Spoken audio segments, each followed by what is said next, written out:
Did you know there's one remaining Build-A-Bear in Disneyland and that Doritos were invented here? We've got some awesome secrets that even locals don't know about Disneyland here on DFV Guide today.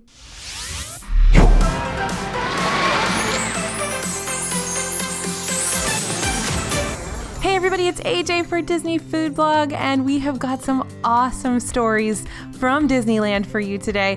I don't care if you've never even been to Disneyland, you're still gonna love this video because these are such cool things, such interesting secrets to hear about. So first up, we're gonna talk about that Build-A-Bear because I know that you really wanna know about it. Everybody knows, if you've been to Disneyland, that Build-A-Bear had a big store in Disneyland in downtown Disney. Well, recently Build-A-Bear was taken out of downtown Disney and Ballast Point opened, which is the brand new brewery in downtown Disney. A great restaurant, by the way, definitely a must-do. And it's a great spot to go for dinner for sure, but also for lovers of hidden Disney trivia. So Ballast Point is located on the second floor of what used to be the Build-A-Bear workshop in downtown Disney, and a little bit of the building's past remains tucked up in the rafters. A single pirate Build-A-Bear was left in the brewery to commemorate the previous store, and you can spot him next to the wall with the big Ballast Point logo on it. And he even fits in with the brewery's nautical theme, so we love that he's a little pirate bear up there. So be sure to go check him out, take a picture of him, and send it to us over at Disney Food Blog on Instagram. Next up, we love this one. We want to talk about the Lilly Belle train car. Now, Disneyland locals may know about the Lilly Belle, and that's a special caboose car that is sometimes seen out in the park attached to some of the trains. Of course, it's named after Walt's wife, Lillian. But this isn't just any old Disneyland railroad car. It's a vintage parlor car decorated with Victorian furnishing, like velvet chairs, lots of deep red colors. It looks a lot like Walt and Lillian's apartment up above the Disneyland firehouse. And in fact, it was decorated by Lillian, so there's lots of little touches in there, like a photo of Lillian and Walt. Now, normally this car is reserved only for VIP guests or specialty tours, but every once in a while, if you ask just the right way, you might be able to take a peek inside. Usually you'll want to do this when the park first opens, and if you ask very, very nicely to take some photos of the inside, the cast member working may just let you do that. The Lilly Belle isn't always out, so this is a rare and special circumstance. Now, if that doesn't work out for you and you really want to see the Lilly Belle, you can book the Grand Circle Tour at Disneyland, which is a 2-hour tour for $85 that gives you the history of the Disneyland Railroad and a ride in the Lilly Belle with a specially themed donut at the end. Next, we've got to head over to Disney California Adventure and tell you about Figment. Now, many of you Disney World fans know that Figment is from the Journey into Imagination ride in Walt Disney World, the various incarnations of it. Well, due to some unfortunate events, he has now shown up at the Guardians of the Galaxy Mission Breakout in the collected creatures as you go through the queue line.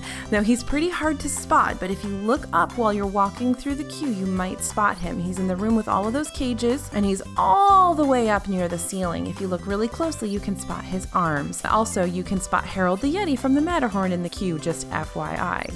Next thing I want to tell you about is back over in Disneyland. It's the split light bulb at Refreshment Corner. Now, I know a lot of you Disneyland locals have been there a million times and maybe haven't noticed this. So you go to the Refreshment Corner, which is hosted by Coca-Cola, and it's basically the same thing as Casey's Corner in Disney World. And there are signature red and white light bulbs wrapped all the way around the Refreshment Corner on the inside. Now, in the entranceway, if you count those light bulbs, you'll notice there's an odd number, meaning the pattern can't continue unless you have a split light bulb. So this one has been painted half white and half red, and rumor has it that Walt himself suggested this super simple solution of painting the bulb half white and half red to keep the pattern going. All right, now I know you were interested in the Doritos that we talked about at the beginning of the video.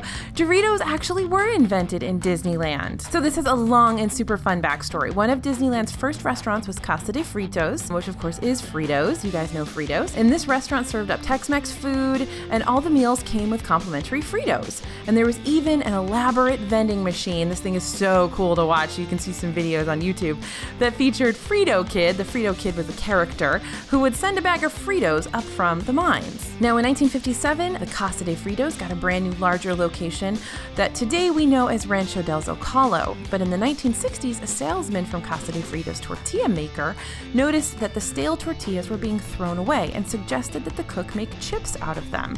So the chips were incredibly popular, and a Frito-Lay marketing VP decided they should be sold nationally and contracted the tortilla supplier to make them. So the chips were released in the 1960s as Doritos. So that concept of fried tortilla chips was actually created at Disneyland. Next, we got to tell you about the Evil Queen. We're still here in Disneyland, but we're over in Fantasyland. Now, this is one that you've probably seen, but we have to include it for those headed to Disneyland for an upcoming trip. If you look at Snow White's Scary Adventures, don't just look at the bottom floor. Lift your eyes up and take a look at the large window up at the top of the building. Pretty soon, you'll see those curtains opening and you will see the Evil Queen herself peering over guests from that window. Now, you can spot her best if you're standing back a bit closer to Peter Pan's flight. She peeks out from behind those curtains about every 20 to 30 seconds, so be sure to keep an eye out for her. Next up, we want to talk to you about the buddy passes. So these are a very practical thing to know about if you are headed to Disneyland, and a lot of Disneyland locals don't even know that they have them. So this is a super time-saving trick if you're in a smaller group of 2 people, or 1 adult and 2 small children, or even traveling solo. So this is Disneyland's sort of answer to a single rider line. It's available for Toy Story Midway Mania and Monsters Inc. Mike and Sully to the Rescue over there in Disney California Adventure. And what this does is help fill single rows that are sometimes difficult to fill due to larger groups. So your group must be able to fit in a single row on either of those 2 attractions. And if you qualify, you can ask the cast member at the front of the attraction line, and if they are available, you can receive a buddy pass and be directed to the separate queue, either the fast pass queue or a different line completely, and get in line for the ride. Now, cast members specify that you may not actually experience a shorter wait than the posted wait time, but more than likely you'll have a shorter wait time similar to a fast pass or a single rider line if you use a buddy pass. All right, next we definitely want to talk to you about the Disneyland Telegraph Station. So if you've boarded the Disneyland Railroad in New Orleans Square, you may have noticed a telegraph tapping. Or maybe you just thought that was an annoying tapping noise, or maybe you didn't notice it at all. In any case, there's a telegraph being broadcast at that station, and if you look across the tracks, you can see the telegraph station sign. So for those of us who don't understand Morse code, or at least not well enough to decipher the 1.5-minute long message as it's being played, it's actually a line from Walt's opening day speech back in 1955. Quote, "To all who come to Disneyland, welcome. Here, age relives fond memories of the past, and here youth may savor the challenge and promise of the future." So that's a nice little bit of Disneyland history for you as you're waiting at the New Orleans Square train station.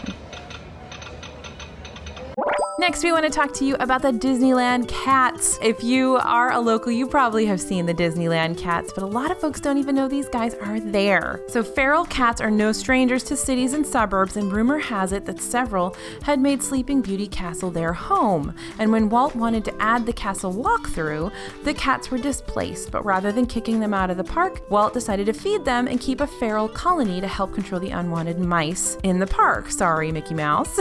The cats even have an unofficial fan website and an Instagram account where you can learn each of their names. And if you spot them in the parks, you can say hi, although they will probably want nothing to do with you. Some of them are friendly, but some of them just want to leave you alone. All of the cats are feral. If they get too friendly with people, they are adopted and have run of the parks 24/7. Speaking of that Sleeping Beauty Castle walkthrough, we want to tell you about that as well in case you don't know about it. So if you're visiting Disneyland for the first time, or if you're used to the big impressive castle in Disney World that you cannot get inside unless you eat at Cinderella's Royal Table, you might be a little surprised when you walk in and see how different Sleeping Beauty Castle is compared to Cinderella's. So the thing you might not realize is that Sleeping Beauty's castle has something that makes it way cooler than Cindy's, even if it is a lot smaller, and that's the castle walkthrough. You can actually enter Sleeping Beauty's castle and you can walk through it. You can walk up and down steps through some narrow corridors while the story of Sleeping Beauty is brought to life around you through some really cool murals and special effects. There's 3 ways to the walkthrough: over the drawbridge and through the main entrance, the narrow archway by the heraldry shop that leads toward Tomorrowland, and a small path next to Bibbidi Bobbidi Boutique that ends at Fantasy Fair. So if you can't go up and down stairs, or you just prefer not to, there's a virtual walkthrough in a special room on the ground floor.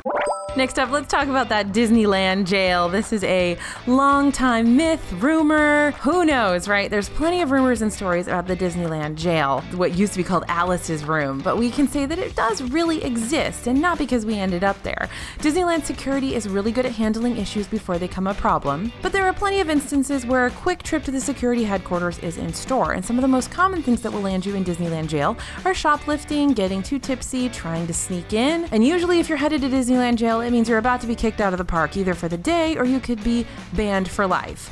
They can also contact Anaheim police to deal with you, so the repercussions of bad behavior at Disneyland don't stay in that Disney bubble. We've heard that the Disneyland jail is kind of just a security office or holding area, but don't expect to see some Disney bad guys pacing behind bars. But really, you're better off just not ending up there at all.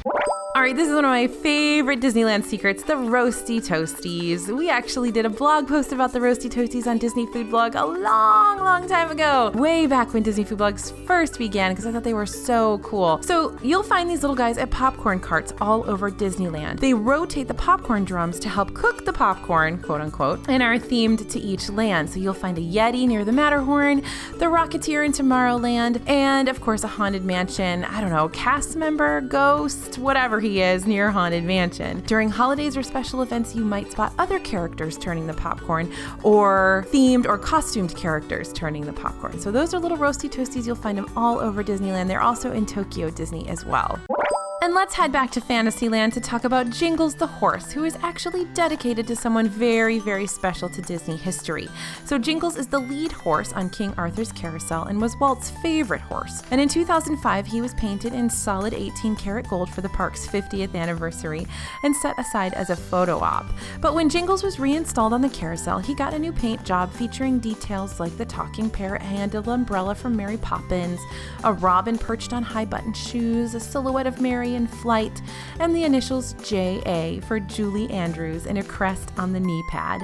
So the horse was officially dedicated to Julie Andrews in April of 2008. All right, here's a fun tidbit that I really don't think you know about, but I really want to shed some light on. There are porch potatoes in Disneyland. And no, there's not an actual potato in Disneyland. The porch potatoes are a group of people who hang out on the porch on Main Street, and club rules include being able to direct guests to the nearest bathroom and always wish a happy birthday to anyone wearing a birthday button. These are just folks who know Disneyland really well and like to sort of sit on that porch on Main Street in the rocking chairs and help other people enjoy their Disneyland day. So you can become an honorary member of the Porch Potatoes. They're usually there in the morning with a cup of coffee ready to people watch. And they're all super friendly, the people that we've met anyway, with lots of Disneyland knowledge. So be sure to stop by and see if any of the group is there. Now here's a really fun one that you probably know about, but I definitely want to mention it in case you don't. Over in Disney California Adventure, there is a huge building that holds a lot of special attractions. This is a perfect place to go when it's raining or super cold outside, or if you even have little kiddos. This pavilion is right near Guardians of the Galaxy Mission Breakout. It's kind of across from Schmoozies, and it's connected to Off the Page. So this is where you're going to find Animation Academy, the Sorcerer's Workshop, and Turtle Talk with Crush. Now, if you're just passing through DCA and you're heading to the most popular rides, Guardians of the Galaxy, or Cars Land, Radiator Springs, or Pixar Pier, you're never really going to have time to go in this special attraction. But I do recommend, if you do have the time, go take some classes at the Animation Academy. Unfortunately, we've lost ours in Disney World, but they do still have it in Disneyland, and it's really fun. You can learn to draw an animated character from an actual Disney Imagineer, which is really fun. Also, I was enamored with the Sorcerer's Workshop, which is really cool, especially for kiddos, where you can go in and create your own simple animation. You can also walk in and see the Beast's library, and there's lots of fun special effects that happen in the Beast's library as well. And of course, Turtle Talk with Crush from Finding Nemo is so much fun. So if it is raining or cold or chilly, or you got an extra day in DCA and you don't want to ride those big rides, this is a great spot to visit. Finally, I want to mention the Little Man in the Tree again. We just talked about this one a couple of weeks ago, but I want to mention it again because he's so much fun and a lot of people don't actually know he's there. So the Little Man in the Tree is a leprechaun from the Little Golden Book series published by Disney in 1955 to promote Disneyland, and his real name is Patrick Begora. So this one is perfect because we're coming right up on St. Patrick's Day right now. So the story goes that Patrick lived in the orange groves that were on the spot that Disneyland now stands. And when Mickey, Donald, Goofy, and Pluto show up to start building Disneyland, they met Patrick, who obviously wanted to know what they were up to. So in the end, he allows them to build in Disneyland in exchange for a new home in the park. And you can find his house in Disneyland. You'll spot it on the base of a tree in between Jungle Cruise and Indiana Jones. He's got a little door and a window and a little chimney and even a little light. So keep your eye out the next time you're in Adventureland for Patrick Begora. So there are a few things that we know a lot of you guys don't know about Disneyland, and even some Disneyland locals might be surprised by a few of those. We'd love to hear your thoughts. Tell us some of your secrets of Disneyland. We can't wait to hear more. As always, this is AJ for Disney Food Blog. Thanks for listening, thanks for watching, and we'll see you real soon.